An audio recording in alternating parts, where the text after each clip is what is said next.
டைமுக்கு ஸ்கூலுக்கு வந்தாச்சு. பாய்ப்பா, ஸ்கூல் முடிஞ்சோன்னு வந்துருங்க. ஓகேடா மகனே. யாரு நீ பாக்க பாட்டுமா இருக்க? போடி. அப்பா காசுல டாப் அப் பண்ணா ப்ரோ பிளேயராடா நீ? நான் யாருன்னு காமிக்கிறேன். அம்மா ஸ்கூலுக்கு டைம் ஆயிடுச்சுமா, நான் சீக்கிரமா கிளம்புறேம்மா, எல்லாம் திட்டுவாங்க மிஸ். பாய்மா. பாட்டே, இதான் உங்க வீடா? ஓ, இது உங்க அம்மாவா? அப்பா பாத்தீங்களா? பிச்சைக்காரங்களா, ஏழைங்களா, வாடா நம்ம சீக்கிரமா ஸ்கூலுக்கு போலாம், டைம் ஆகுது. மகனே வண்டிய ஃபாஸ்டா ஓட்டா. அம்மா அழுவாதீங்க, நான் பெரிய ஆளாயி உங்களை காப்பாத்துவாம்மா, நீங்க கவலைப்படாதீங்க, நான் ஸ்கூலுக்கு போயிட்டு வரேன். 10 வருஷம் பிறகு. அப்பா, நான் உங்ககிட்ட ஒண்ணு சொல்லணும். நான் இந்த பொண்ணை லவ் பண்றேன்ப்பா. எனக்கு ரொம்ப பிடிக்கும். அதனால நீங்க வீட்டை விட்டு வெளில போயிடுங்க.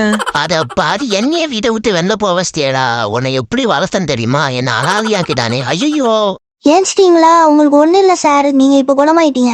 ரொம்ப நன்றிமா என் உயிரை காப்பாத்தினதுக்கு. நான் வரமா. இவங்க அவங்களாச்சே. ஏண்டி உனக்கு சாப்பாடு எடுத்துட்டு வந்திருக்கேன், சாப்பிட்டு வேலை பாரு. வேலை இருக்காத. ஓகேமா.